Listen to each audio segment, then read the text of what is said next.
Hello everyone, this is Jimmy and welcome to episode 4 of C Block, where click, click, click, we have the sound of automation clicking away, resulting in automated sifting. So, well, this is giving us a whole lot of resources, and I've left this one for, I don't know, half an hour-ish. I've had to empty out the chests a couple times. This is showing me that I fill up like just these double chests relatively quickly. So what I want to do today is try to set up a storage system for our sifting outputs.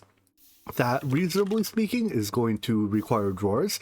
We can technically do just basic drawers and perhaps even a few compacting drawers without using the drawer controller. However, it's much simpler to use the drawer controller. And in order to get that, we can already make the diamonds. So I just need to make quartz. We'll look into that in a bit. But first, I promised to enslave some of you guys. So let's take some of our iron ore. How much iron do I have? Quite a bit of it. Well, that's quite a lot of it. Turn this into ore, process it up. Our current smeltery is actually, I might want to make a second smeltery. We'll leave this one as our overworld matter smeltery, and then I'll make a second smeltery for ore processing. Yeah, I like that idea. As I continue to build out this, I hesitate to call it a base, but this cobblestone platform, I find myself getting harassed more and more by mobs that are spawning. I'm pretty sure they're spawning on like the ground down there, or on like structures down there, and then floating up to the surface, and then eventually coming to be like, "Hi Jimmy, how are you doing? Let me blow up on you." So I would like to do something about that, and I think there's a pretty simple solution. We can just make the mega torch, or magnum torch, I forget what it's called here. A mega torch.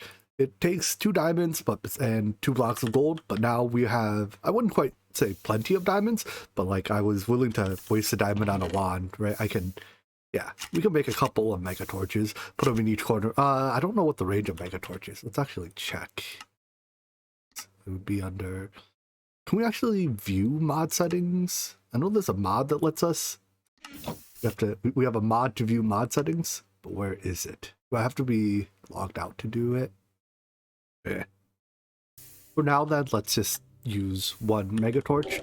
I think it has a 64 block radius, which should be enough to cover... It'll at least keep mobs from spawning on the platform.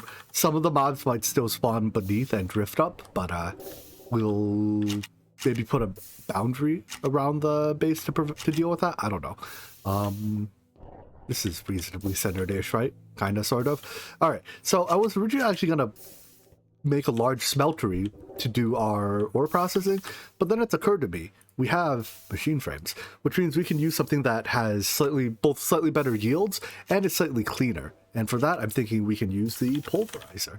So the pulverizer is, oh wait, no, that's uses of the pulverizer. There we go. All right, so yeah, we can make this thing. It is able to turn, well, most ores, it's able to double. So for any given ore, you get 2 outputs. It's same yield as the smeltery. However, instead of having to deal with like the liquid state in between, you just go directly from ore to dust, and then you can smelt the dust. And then for some ores, you get like a second byproduct chance. So, you know, lead has a chance to contain silver. We can also use different grinding balls to get more output. So this is, again, very akin to Ender Isle's grinding ball system. If we use flint, which we have plenty of, we get a little bit more... what's this called? Primary, a little bit more secondary. I think this is saying it uses more energy, and then there's a 20% chance to consume each flint. This Basal's powder here seems quite good. I suspect using less energy makes the process faster, and you just get a lot more stuff. But we don't have that yet. So let's set up a pulverizer and a redstone furnace for our ore processing, and then supply it with flint and ores. That'll also take up a lot less space than this ginormous smelter I was planning. Much easier than that whole smelter you get up. So into this top chest we put our inputs. That'll be a whole bunch of flint. And just want to make sure it automatically pulls it into the right slot, and the various ores to process. And then there we go. So this pulverizes it. I think it might be time to start making the augments. We can definitely, we can do hardened, right? What about reinforced? No, that takes Sindalum and other quartz. Now, what else can go into these augment slots? It has to be from thermal. Yeah, there's these. I assume some of these increases speed. There we go. This is what I want. Lead, electrum. Yeah, okay. So let's make some hardened integral components and flux linkage amplifiers. I'm not sure how Thermal's upgrade system has changed since previous versions. It looks like you put the upgrades into the augment slots now, so they could even be removed, I think. This now brings it up, I assume it was 20 RF a tick without it. Yeah, so this doubles the base speed. I assume it doesn't hurt the efficiency in any way. Then each of these increases speed further. Yeah, and then it, oh, okay, so here we can see this definitely does not hurt the efficiency, but as we tack these on, they do hurt the efficiency. Given that, I wonder, the integral components, you only need the highest tier one? Like if you put a reinforced or a resident one in, yeah, since it's crafted for the previous one, I assume you don't need all the previous tiers inside as well. But I guess we'll find out later. So we can upgrade both of these. Like this, they're 120 RF a tick each, so our total power load is... I just want to make sure our total power drain doesn't exceed our production. In fact, it does. Earlier, I said that I thought these things made 384 FE a tick. Turns out they only make this number. This is their output rate. This is their production rate. So I can't even put that many upgrades in because these also take 40 a tick each. So I guess I could just add a couple more wind turbines. Let's grab my coins and buy a couple more wind turbines. I assume I can't make them yet. Can I? Wind generator. No, this requires the mechanism stuff. Another 30 C-Bucks buys us 2 more wind generators, and I think that's just barely enough to power everything. Maybe it's a little short if I'm running extra machines at the same time, but it's good enough. So, keep that refreshed in case we want more. With that, we now have ore processing done relatively quick. Definitely quicker than using the smeltery. And we get some extra byproducts out of it all. So it looks like this current thermal machines in the current iteration do not run slower as their energy bar drains. That's good to know. Alright, so anyways, yeah, this is producing us a whole lot of ingots. I think the redstone furnace is inherently twice as fast as the pulverizer, so with them having the same upgrades, the redstone furnace just barely keeps up with the pulverizer if we discount the extra products that we get from like the processing. So all things considered, the furnace probably ends up lagging behind a little bit, and that's probably fine. All right, so with ore processing out of the, well, batch ore processing, that's the batch input stuff here, but this is good enough for now. Let's continue on. Oh, let's make that anvil so I can name the sieves. Biggest waste of, what is it, like 31 iron? Is it, wait, 3 blocks and this, right? There we go. All right, so yeah, 31 iron wasted, and I have to get some name tags. Thankfully, I'm pretty sure our water strainer has been producing name tags. That thing down there, I haven't refilled it in her, but there we go. 5 name tags, and I only need 4. Lucky winners this time around are Head of Metal and Naaman Before Gaming and Greg and himself and Ryomi23. Oh, no, you don't get to name your hammers. There's no sucker swinging the hammer. So there'll probably be more to come later, but I don't know why anyone would volunteer to be shoved in a box for the rest of eternity. It's all weird. Back to our technological progression here. The next step is to make the redstone servo, which is 4 diamonds and some other stuff. So I have to take our diamonds, run them through the thing to turn them into gears. With the upgrades in it, this machine is now acceptably fast, I'd say. So I need some of this, and then we can make ourselves a redstone servo. Good. That is the key component in the diamond mesh, so I want to make probably just one for now. We'll upgrade one of our iron meshes with the redstone. 16 of these. Wow. 16 of these.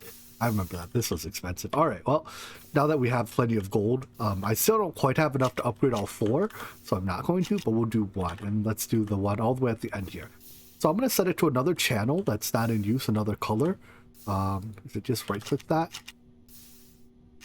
There we go. Green is probably not in use. I'm going to assume it's not. And then to get it to connect, we need to... pipes will not connect to each other unless they're either the same color or no color. So this way we can get it to connect to here. And now only items on the green channel will get sent here. Specifically, I want to change it such that overworld matter gets sent on green. I don't use green. Oh, I already used green. Let's use the next color. Cyan, was it? Cyan. I think I was using green to... Ow. Poison. I was using green to send here to get pulverized, right? So, okay. Now we'll use cyan for that, and only overworld matter needs to get sieved for now anyways in a diamond mesh, because all of these other resources, like sand and stuff, when we sieve it, it doesn't really matter if we sieve it. I guess we can't sieve dust. But, come on. There's nothing to show there. Whatever. The point is, the other resources, if we sieve them, when we sieve them, it doesn't matter if we use an iron mesh or a diamond mesh. So, let's say gravel, for example. Right, in an iron mesh, we get these items. In a diamond mesh, we get the exact same item. I'm pretty sure it's the exact same chances. Let's see, 1.7, 1.7, 10, 1.5, and 0.2. 1.7, 1.7, 10, 1.5, and 0.2. So yeah, there's literally no reason to use the more expensive mesh until you get to like the very high tier stuff. All right, so let's upgrade our mesh. I believe that's done in here. It was what, this, that, and 16 of these. Nice. This apparently takes literally forever. How much energy is this? 100,000 RF at 80 a tick, huh? All right, well, we'll let it do its thing, I guess. It'll only take like 2 or 3 minutes, which is still basically forever. But then we have our diamond mesh. In the meantime, let me take... I needed 9 diamonds, of which I only have 7. So let's make a couple more diamonds. We have to compress some of our tiny coal into full-size coal to make 9 diamonds. While that's compressing, our thing here has finished. Aha! Alright. Diamond mesh, a little bit of light there. I think it may have been like unlocking things for me. And throw this in here, and then I think that'll start... Oh, it would start accepting overworld matter if I was making any. I should probably actually still set up a second smeltery, because there's some items that have to be made in a smeltery, like this. I guess this technically doesn't have... No, it does. There's nothing else that can make molten gold. We can't melt it in like a fluid or a magma crucible. So yeah, we should probably still have a smeltery for processing, like just for processing in general, and then a dedicated smeltery for overworld matter or overworld matter. There's not another way to make this, is there? No, basically it's only a smeltery alloy. So yeah, we'll definitely need 2 smelteries eventually. Let's put that off for a bit. But I just want to observe that our overworld matter is being sent into this one specifically. Did I change that color? What color is that? Cyan? And you are, yeah, cyan. Look at that block. Uh-oh. That's not the right place for you to go. That's very blue. Oh, because I changed the wrong one. Now they should go to cyan. I think that one was already in the pipe when I changed it. All right, this one should be new though. So, go around this. No, maybe not yet. Come on, hurry up. Wait, wrong. Cyan. Actually cyan. And I hope I didn't send it somewhere to get jammed. All right, come on, game. Work with me here. Send the thing to the right place. Are you just not sending it anywhere now, Jimmy? What is wrong here? Current color, cyan. Extract this to cyan. Round robin on. Let me debug this a bit. Ah, I know. I need a piece of pipe here for this to work. Not only can the items not flow, or not only will pipes only connect to each other if they are no color or the same color, items can only flow, like if you see the item here, there's a little frame around it. That item can only flow through pipes that are colorless or of the same color. So my previous route that went through around this way doesn't work because the items aren't allowed to flow that way. So anyways, I think I can clean this up a little bit by disconnecting that segment. I forget what I have to set this to. Wrench, maybe, to do so? Nope, that picks it up. Maybe I can't do that then. I'm not terribly familiar with how oopsies, mechanism pipes work, if we're being honest here, and I think that shows. Alright, we'll just leave it like this. I think mechanism can deal with the fact that there's this like weird intersection here, as far as I know. Anyways, now we have overworld matter being sent to the one thing that sifts it more efficiently, because that gives us some extra resource that I'm not actually sure what it is yet. Here we go, uranium. Cool. Is there anything else we get specifically from using the diamond mesh? Let's see, diamond mesh sifting over. Oh, we can directly get diamonds at 5% chance. Uranium at 30. Zinc is new as well, I believe. Probably easier to compare this way. There are 1, 2, 3, 4 new items. So diamond, zinc, aluminum's already there, uranium, and osmium. All right, those are our new resources. Let's leave this here running for a bit to gather that stuff up. In the meantime, I want to work on now getting to the nether so that I can get some nether quartz. I believe to do so, well, to do so, as far as the quests are concerned, I need to make my blast chiller to make obsidian, although that's definitely not strictly necessary because I can make, you know, I can make a portal in place, but I think that's what the nether quest is gated behind. Here. Yeah, it's gated behind the obsidian quest. All right, so let's make the blast chiller just so we can unlock the quest because I do need these sea bucks, or some other things. Well, actually, since I'm getting distracted by literally everything, let's make our last 2 diamonds real quick. I want to get this process started. Turn these into a block of diamonds, and then smelt this block of diamonds. No, can't do that. Well, that's how we did it. Nope, that's not how we do it. How do I make the thing to get into Twilight Forest? Shining block of diamond. Oh, I need a solar cooker. Alright. Based on what the quest book says about this thing, I think it's just a glorified furnace. That's also the wrong way to face that. Why do I have 2 axes on me? I'll never know. So put some of these on. These reflectors speed it up. And we can just, anything that's smeltable, we can drop in here, and it's a furnace that uses the power of the sun. But if I drop this block of diamonds in here, it will, over the course of the next, literally forever, 150 seconds, smelt into that solar diamond. I also went and nabbed a little bit of the bones off that fossilized whatever that is over there. I got some bone meal, and I want some, specifically flowers. Oh, this can give flowers. Can you get flowers in deep ocean biome? Yeah, apparently you can. So I need, I think, a total of 8 flowers. Hey, look, we get seeds in the process too. Can we grow seeds in these pots?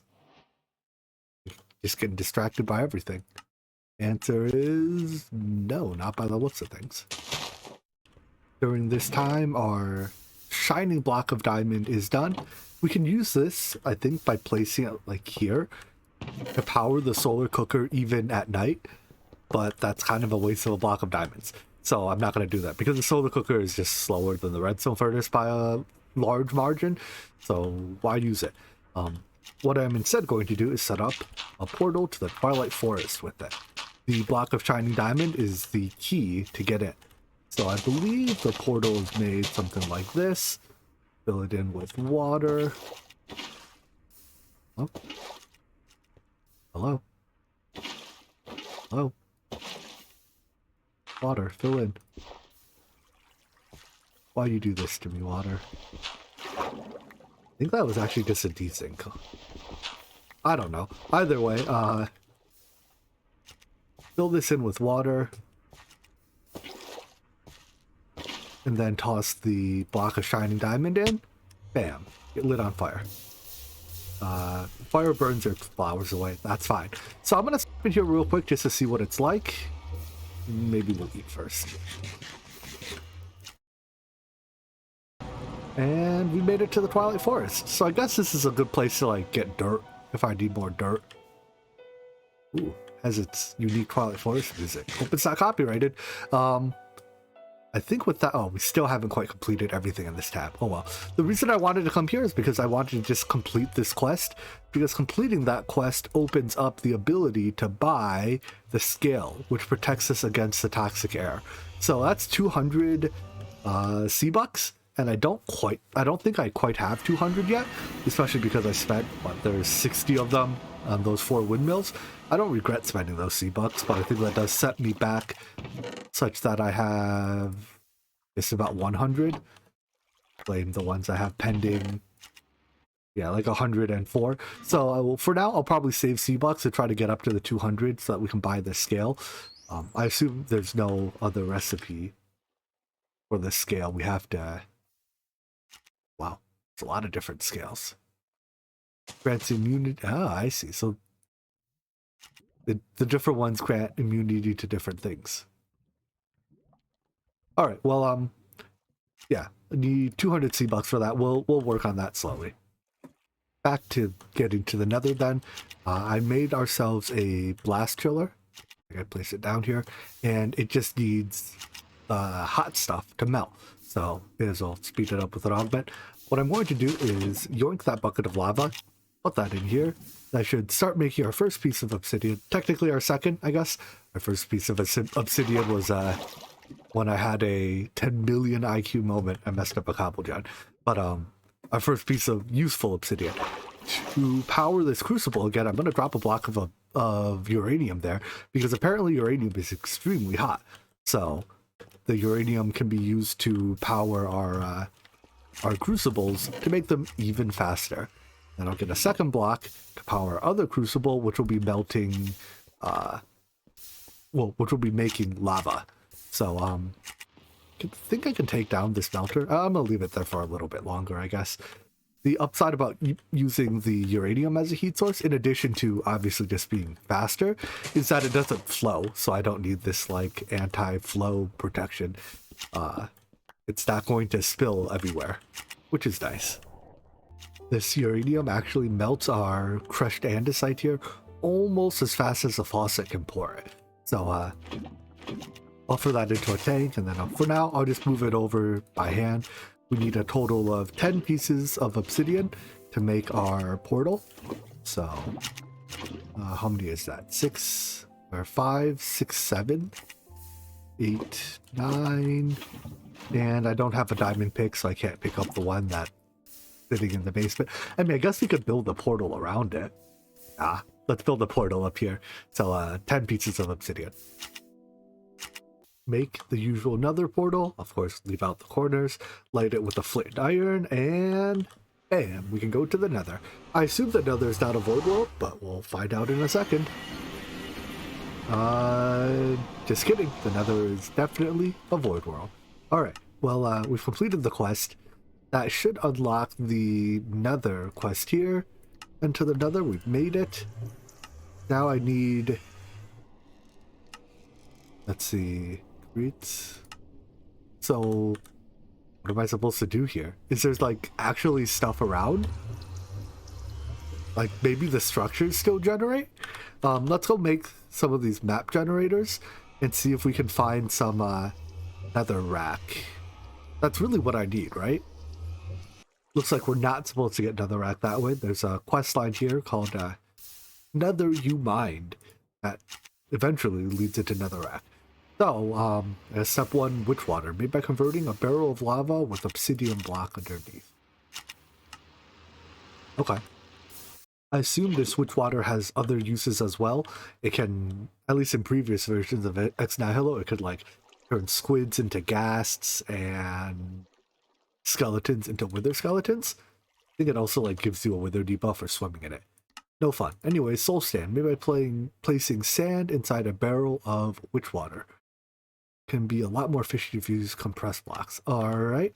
So barrel of witch water, and I need compressed sand. The fact that witch water is made from lava and not water in this version is a little bit broken texture. Is a little bit makes it a bit more difficult to automate the production of soul sand. It's much easier to automate water than it is sand, right? So anyways, I mean, it's easier to automate water than it is lava, rather. So there's that. Soul soil is to witch water it again. All right, let's actually just bring this up to our lava. The soul sand can just be sifted as is as well for gas tears, blaze powder. Yeah, I mean, we might eventually need some of this stuff. But for now, we're not. I guess it has to be uncompressed. All right, well, that gives us soul soil, which is the key to making netherrack. So netherrack can be made in a basalt generator or an igneous extruder using soul soil catalyst. Basalt generator. So lava flowing into blue ice makes netherrack. And does it make... well, given...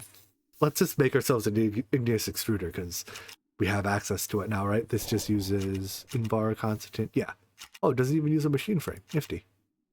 In order to make netherrack in our igneous extruder, it's not just a UI element now that we pick what to make. We have to actually place the appropriate blocks next to it. So netherrack is... let's see.